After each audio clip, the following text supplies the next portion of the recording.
오늘 우리에게 주시는 하나님의 말씀은 신약 성경 마태복음 2장 1절로부터 12절까지 말씀이 되겠습니다. 신약 성경 89면에 있습니다.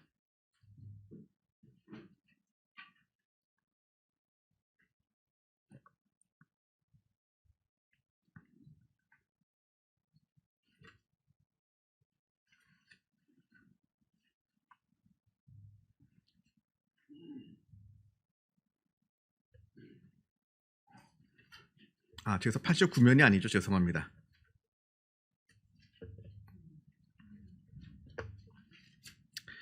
이면에 있습니다.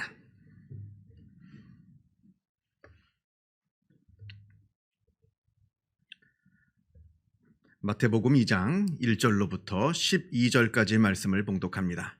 이 계시의 말씀을 봉독할 때에 살아계신 하나님의 음성을 다 함께 들으실 수 있기를 바랍니다. 헤로드 왕 때에 예수께서 유대 베들레헴에서 나심에 동방으로부터 박사들이 예루살렘에 이르러 말하되 유대인의 왕으로 나신 이가 어디 계시냐? 우리가 동방에서 그의 별을 보고 그에게 경배하러 왔노라 하니 헤로드 왕과 온 예루살렘이 듣고 소동한지라.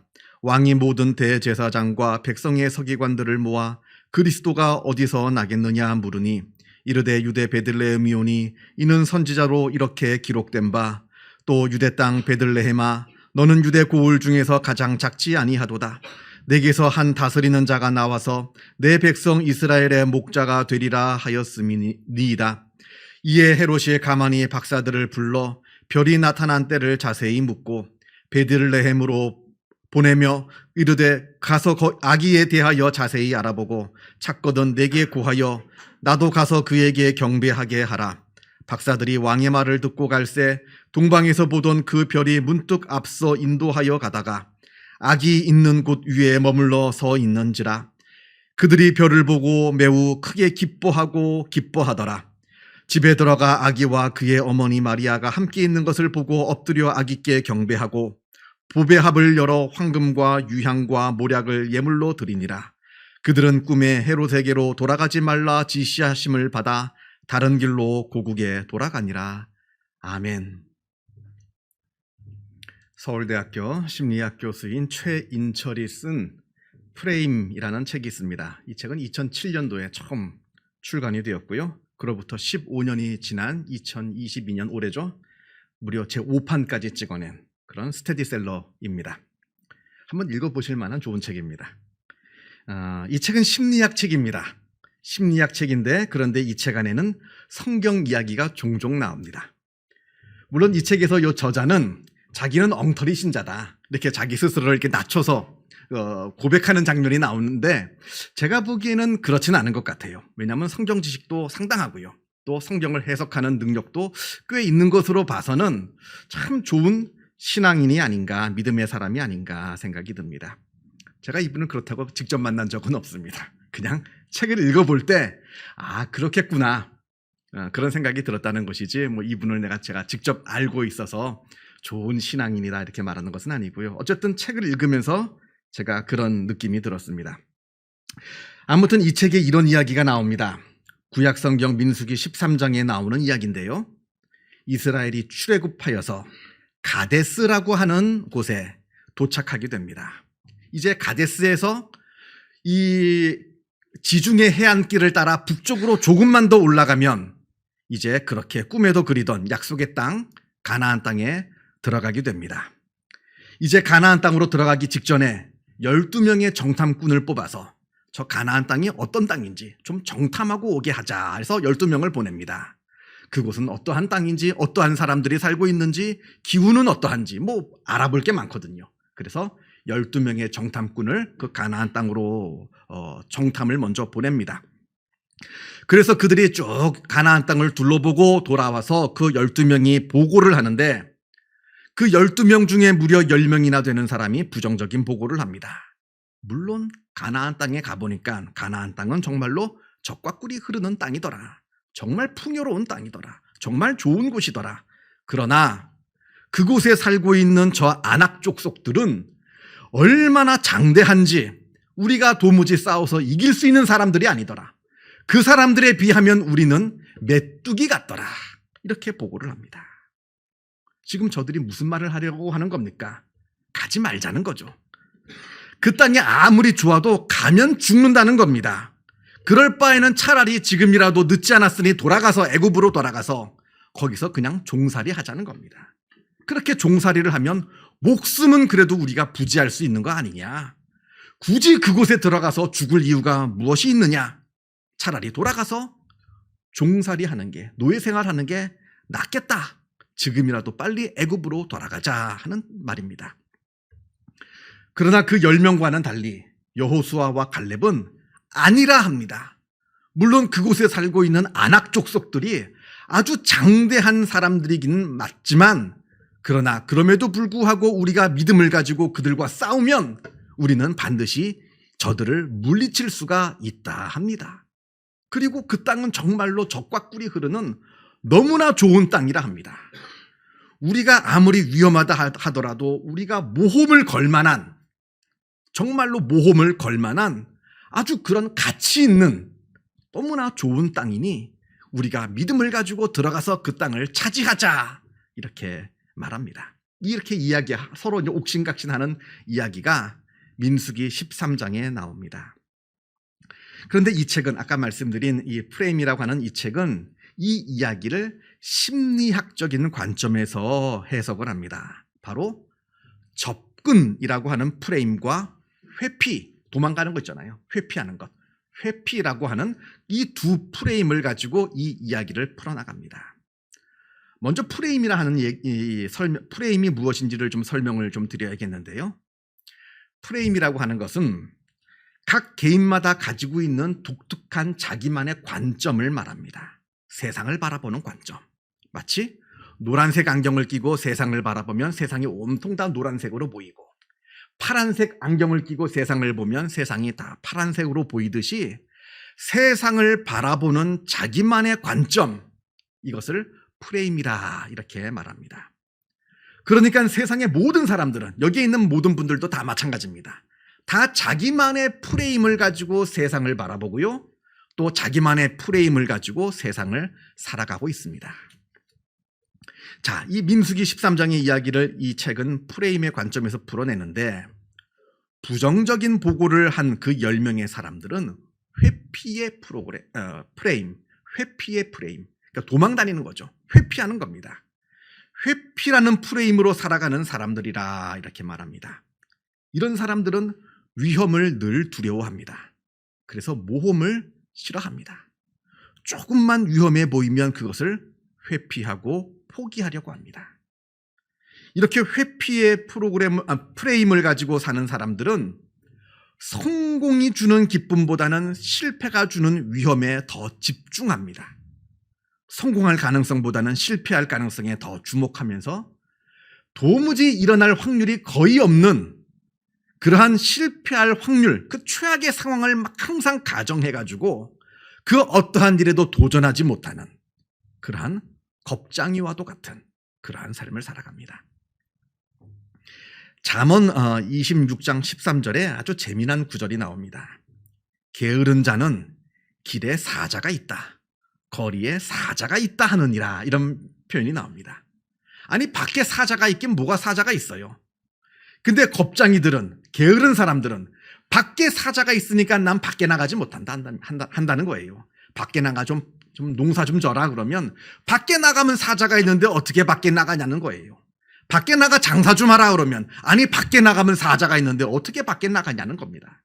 이렇게 늘 회피하는 삶을 살아가는 사람들이 있다.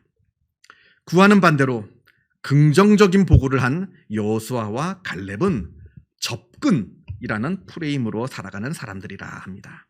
늘 용기를 가지고 도전합니다.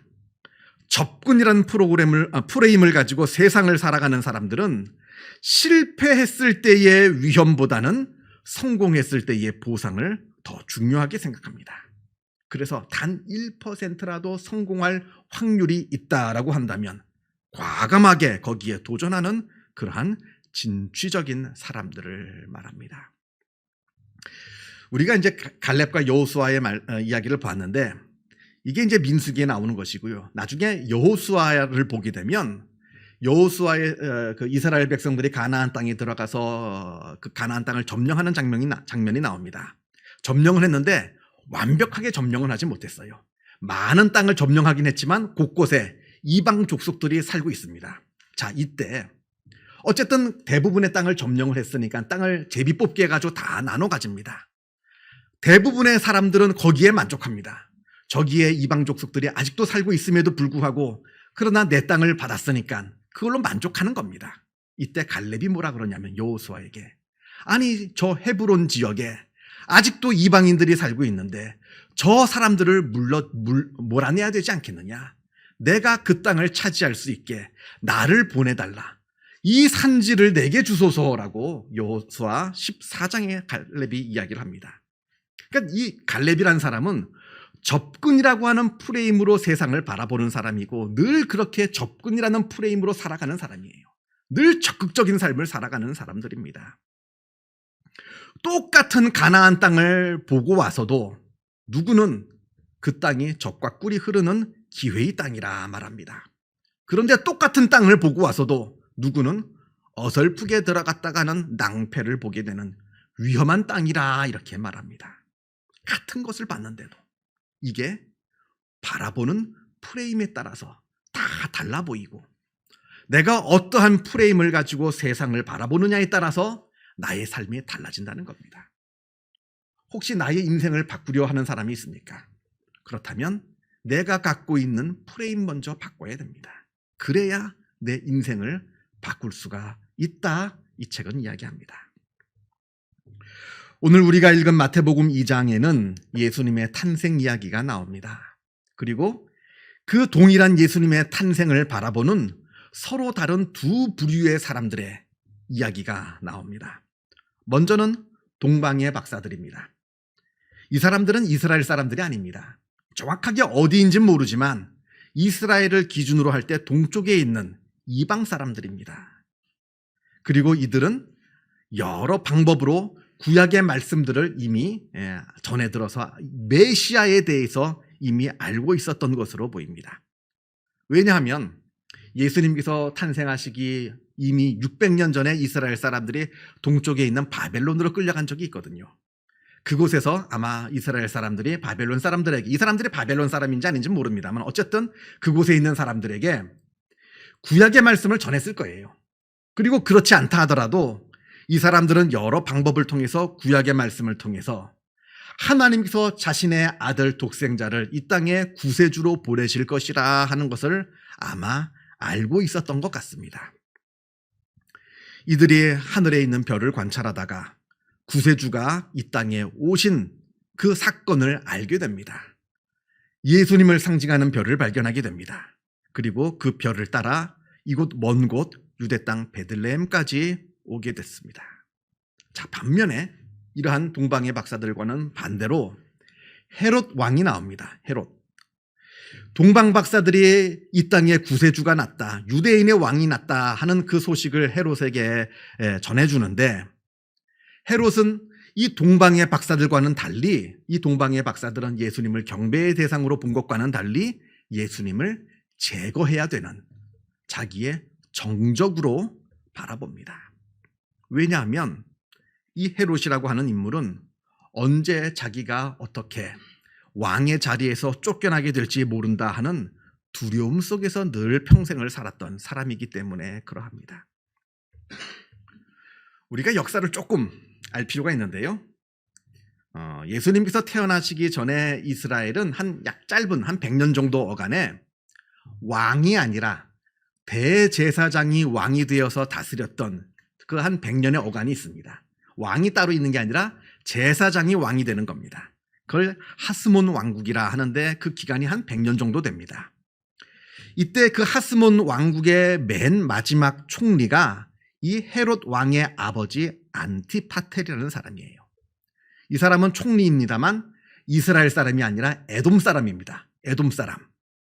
근데 이 사람이 이때 로마에서 시저가 정권을 잡을 때 시저 편에 들어서 시저를 도와주는 바람에 이스라엘에서 왕이 됩니다. 에돔 사람인데 왕이 되었어요. 그리고 그 안티파텔의 아들인 헤롯도 당연히 아들이니까 아버지의 대를 이어서 자기가 왕이 됩니다. 왕이 될 명분이 없는 사람이 왕이 되었습니다. 제사장도 아니고 이스라엘 사람도 아닙니다. 그냥 힘으로 왕이 되었습니다. 그러니까 내가 언제 어떻게 왕위에서 쫓겨나게 될지 늘 불안했습니다. 이 헤롯이라고 하는 사람은 세상을 늘 의심의 프레임으로 보는 사람이었습니다. 자기 편이 없어요. 믿을 사람이 없습니다. 늘 내가 죽여야 되는 정적들로만 세상이 보이는 겁니다. 그럴 때 동방박사들이 와가지고 베들레헴의 유대인의 왕 구세주가 태어났다라는 말을 들었을 때 그 예수를 경배의 대상이 아니라 죽여야 하는 정적으로만 알게 되었던 겁니다.